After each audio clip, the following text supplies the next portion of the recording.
No Brasil, há muitas décadas, foi adotado nas escolas primárias o método socioconstrutivista de educação. Para o método socioconstrutivista, só existem dois elementos em jogo. Um é o aluno e o outro é o mundo, que é o objeto. Então você tem o sujeito e o objeto.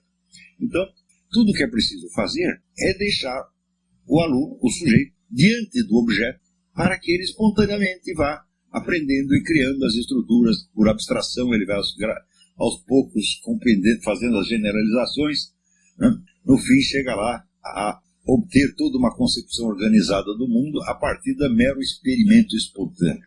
Bom, acontece o seguinte, professor, eu vou explicar uma coisinha para você, e depois no curso que eu vou dar aqui eu vou explicar com mais detalhe. Como é que você faz para ensinar uma criança a gramática, a língua? Você vê, se for por tentativa e erro, quer dizer, você não dá regra nenhuma, e o nego vai pela combinação de palavras que ele mesmo vai fazendo, ele vai ouvindo, ele vai aos poucos obtendo por abstração as regras gerais. Para que isso fosse possível, coitado do aluninho precisaria ter a capacidade abstrativa de um Aristóteles, o gênio lógico-matemático de um Leibniz, e a tenacidade científica do Charles Darwin, tudo combinado. Ou seja, é impossível fazer isso. Bom, então tentemos o método contrário. Damos primeiro as regras e ele vai se esforçar para aplicá-las. Impossível. Por quê? Para compreender as regras, para compreender até o sentido dos termos gramaticais, ele já precisaria ter um domínio da língua que supõe exatamente o domínio da gramática. Então, porra, não dá para ir pelo método indutivo, nem pelo dedutivo. Então, fudeu. A educação é impossível. Então, é para isso que existe a figura do mediador, do professor, sem o qual o aprendizado é impossível. Impossível. Esse mediador faz o quê? Se houvesse uma ciência da educação, se a educação fosse uma ciência, então ela obedeceria, vamos dizer, a regras estritas e bastaria aplicá-las, tá certo? Assim como, sei lá, para você fazer um remédio, você vem na prescrição certinha, você vai fazer o remédio de acordo com aquelas regras, ele vai funcionar daquele jeito. Mas a educação não é uma ciência, a educação é uma arte, uma técnica. Então, na arte, a ciência, o que a ciência faz? A ciência pega vários fenômenos aparentemente heterogêneos e os reduz à unidade de um princípio. Preste bem atenção. A técnica ou arte faz exatamente o contrário. Quando você cria um objeto técnico, como por exemplo um computador ou um papel impresso, o que você faz? Você está juntando elementos que não são regidos por nenhum princípio comum. Você imagina aqui, por exemplo, um simples papel impresso, né, um produto técnico. Quais são os elementos que compõem isso aqui? Né? No mínimo 3. Você tem a língua no qual o negócio está escrito, você tem a tinta no qual foi impresso e você tem o papel.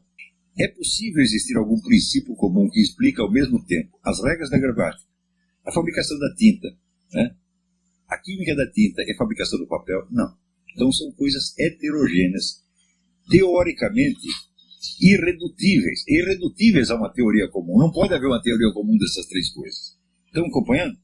Para você fazer um computador, você precisa do quê? Você precisa, no mínimo, você precisa do código binário, né? Do plástico que vai compor aqui o corpo do computador, né? E da medida das teclas que são ajustadas pelo tamanho do dedo humano. A tecla não é deste tamanho e nem desse tamanho. Ela é da medida do dedo humano para poder ser teclada. Então, pergunto eu, existe algum princípio científico comum que explica ao mesmo tempo o código binário, a anatomia do dedo humano e a química do plástico? Não. São coisas absolutamente heterogêneas. O que a técnica faz? A técnica junta tudo isso não numa unidade teórica, mas numa unidade material. Isso quer dizer que a racionalidade da técnica é o contrário da racionalidade da ciência. Tá certo? Espero que tenha entendido, não dá tempo de explicar muito. Tá certo? A arte ou técnica é justamente a habilidade de você sintetizar num produto material, ou numa técnica material, elementos que são teoricamente heterogêneos e irredutíveis a uma racionalidade comum. A educação é precisamente isso. Então isso quer dizer que a arte ou técnica é a habilidade de você chegar a um resultado racional mediante meios que são meio racionais e meio irracionais. Então não há um controle completo do processo. Quem quer que tenha acompanhado a fabricação de um produto, desde a sua concepção originária até o seu fracasso ou sucesso do mercado, você sabe que o processo não é muito controlado, é tudo meio assim, né? É que nem você pintar, você já viu pintar o céu com aquarela? Né? Em tinta a óleo você vai dando pincelada, pincelada. Na aquarela não, você molha o papel, joga 2 gotas de tinta e fica mais ou menos assim para ver se sai um céu. Né? Então, a educação, como qualquer técnica, é mais ou menos assim. Então, isto quer dizer que você depende não só da presença do mediador ou professor, mas da criatividade dele.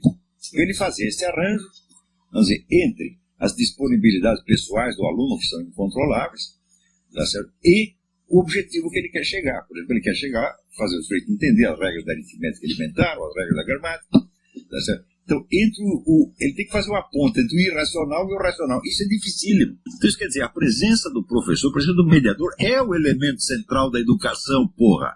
Agora, toda esta escola que foi adotada no Brasil há 50 anos, que vem esses filhos das putas, esses Jean Piaget, Emília Ferreiro, Vygotsky, Paulo Freire, todo esse bando de charlatães, vigaristas, porra. Ensina assim, o ensino pode ser diretivo, você tem que deixar o aluno solto ante o objeto. Então ele fica lá solto ante o objeto chamado linguagem, ele ouve as pessoas falar, e ele mesmo vai montando por abstração na cabeça dele, né, as regras da gramática, e no fim ele produz lá a gramática metódica da língua portuguesa do Napoleão Mendes de Almeida. Porra, é claro que isso é impossível. Acontece que as crianças educadas assim, não é que elas não aprendem gramática, elas ficam numa confusão e de uma inépcia mental terrível, terrível, terrível, terrível. Você pega hoje um jornal, eu hoje mesmo estava lendo a primeira página da Folha de São Paulo. Você tem uns 20 erros de gramática na primeira página de um jornal, porra. Isso quer dizer que os profissionais de idioma não sabem mais de idioma. Né? E as pessoas assim, elas não conseguem raciocinar, não conseguem diferenciar os de bulgários. Elas vivem numa espécie de pasta mental, que eu chamo da síndrome do piu-piu. Né? Aquele negócio, o fato está na cara dele, de, pô, será que eu vi um gatinho? Eu vi um gatinho, não vi um gatinho. Fica todo mundo assim, porra. Então, agora, quando a pessoa é assim, do ponto de vista intelectual, o que passa a predominar na conduta dele? A impulsividade. Não sendo capaz de articular as coisas racionalmente, ele tem que seguir o quê? O que sobra. O que sobra é o primeiro impulso que vier. Então você cria uma geração de jovens burros, impulsivos, violentos, né? Que hoje você sabe que, por exemplo, ser professor numa escola primária ou secundária é um risco que você corre. Não teve aquele caso, os caras botaram fogo no cabelo da professora, e daí veio lá a Secretaria de Educação não deixar punir o rapaz. Não pode, né? Prejudicar o aprendizado deles, tem que deixar os coitadinhos. Agora, teve uma menina que correu para ajudar a professora, para apagar o fogo. Esta teve que sair da escola, por quê? Porque os alunos queriam bater nela. Então, a única castigada foi a menina que fez o bem. E é assim que estão sendo educadas as crianças brasileiras. Educadas por quem? Por outros idiotas que também aprenderam no método socioconstrutivista e são analfabetos, impulsivos, violentos.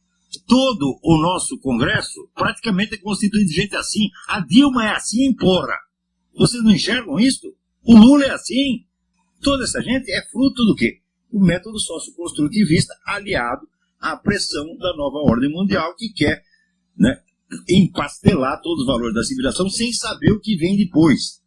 Agora, você imagina, por exemplo, pessoas que têm 60, 50, até 50, 60 anos, né, foram educadas numa sociedade onde você tinha vários símbolos de autoridade. Você tinha a igreja, você tinha os tribunais, você tinha o exército, você tinha a polícia, você tinha os professores. Agora não, a autoridade está sendo transferida. Você apaga todos os critérios de hierarquia e vai surgir naturalmente uma nova hierarquia. Quem é a hierarquia agora? É o mensalão, é o movimento gaysista, é um bando de mulher histérica, são os narcotraficantes e bandidos que são intocáveis. Então você está criando uma nova hierarquia baseada no quê? Na cleptocracia, no banditismo, na loucura. É isso que estão fazendo, gente. E você quer saber, não existe um livro para descrever o processo. Em qualquer país normal, quando há mudanças sociais, aparecem imediatamente livros produzidos pelas universidades descrevendo o que está se passando, analisando, para que as pessoas saibam qual é a situação e possam tomar suas decisões. No Brasil não tem um trabalho sobre isso. Pergunta para mim, existe algum trabalho sobre este fenômeno da violência contra os professores nas escolas? Não tem nenhum. Zero. Então, tudo acontece. No Brasil, tudo virou segredo, porra. todos os processos sociais, todos os processos históricos no quais vocês vivem, no qual vocês estão imersos, não dá para falar, não dá nem para expressar em palavras. Não há instrumentos linguísticos para expressar e descrever. Vocês estão entendendo o hospício no qual essa gente está metendo vocês? Ou seja, o empreendimento total dessa gente no poder é absolutamente criminoso. É a total destruição das condições morais e intelectuais mínimas da coexistência humana. Então você pergunta, por que chegou a 50 mil homicídios por ano? Por causa disso, meu filho. Por que no Brasil hoje, por exemplo, você não pode... Imagina assim, um casal namorado, né, estacionar o carro num parque para namorar, para trocar, dar uns amassos. Você vai ser assaltado ou morto, porra.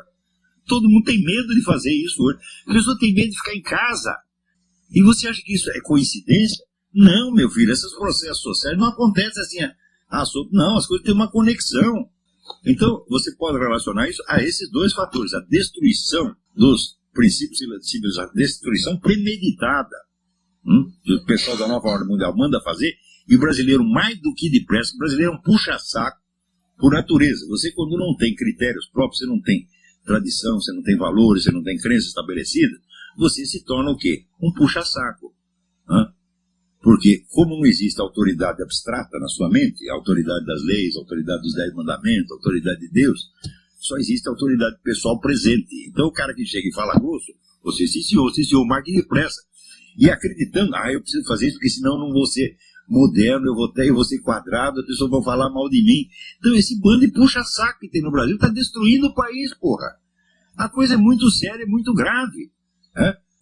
Você chega até, por exemplo, nas Forças Armadas, a oficialidade das Forças Armadas está percebendo isso? Fala, claro que não. Eles percebem um pedacinho aqui, um pedacinho ali, mas estão mais preocupados com o aumento do seu salário e com a sua aposentadoria. Porque quando a situação da sociedade é confusa, nebulosa demais, o que acontece? Cada um reflui para o círculo da sua experiência pessoal imediata e só enxerga aquilo. E acha que é possível, a pessoa até diz, vamos desistir de tudo, nós temos que cuidar de nós mesmos. Isso você não percebeu que é impossível, idiota? Quer dizer que se você não sabe não é capaz nem mesmo de apreender o sentido do que está acontecendo na sociedade, como é que você vai dirigir sua vida dentro dela? Quer dizer, agora nós vamos cuidar dos nossos problemas pessoais só da nossa vida pessoal, do nosso interesse pessoal. Então é o seguinte, você vai tapar os olhos, você não quer saber onde você está, e você acha que agindo às cegas no meio dessa confusão, você vai chegar a alguma coisa. Então daí você vai ter uma coleção de fracassos cada vez pior, e quanto mais as pessoas fracassarem, mais elas vão se apegar àquele círculo restrito da experiência imediata e achar que estão sendo muito realistas por isso. Ou seja, é o hospício completo, gente. É nisso que vocês estão vivendo. E existem responsáveis.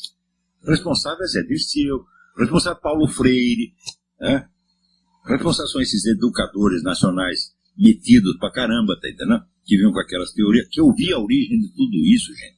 Eu trabalhei nas revistas de educação da Editora Abril, Fundação Vitor Chivo, que era o canal por onde esses luminares da educação, né, pregavam o socioconstrutivismo, essa porcaria toda, e acabaram implantando isso no Brasil e destruindo milhões de inteligências. Eu vi isso começar, gente, eu já sabia no que ia dar. Naquela época eu já li aquilo e falava, esses caras são absolutamente loucos. Né? Então o Jean Piaget era idolatrado.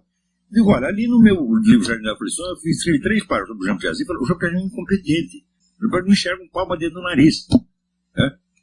E um dia eu vou escrever mais sobre o cara. Entendeu? Quer dizer, muito metido, muito sofisticadíssimo, porém incapaz de captar a realidade das coisas. Então, pelos frutos conhecereis. Está aí. 40, 50 anos de educação piagetiana, paulo freiriana, vygotskiana, Emília Ferreiriana, tá dando essa merda que deu.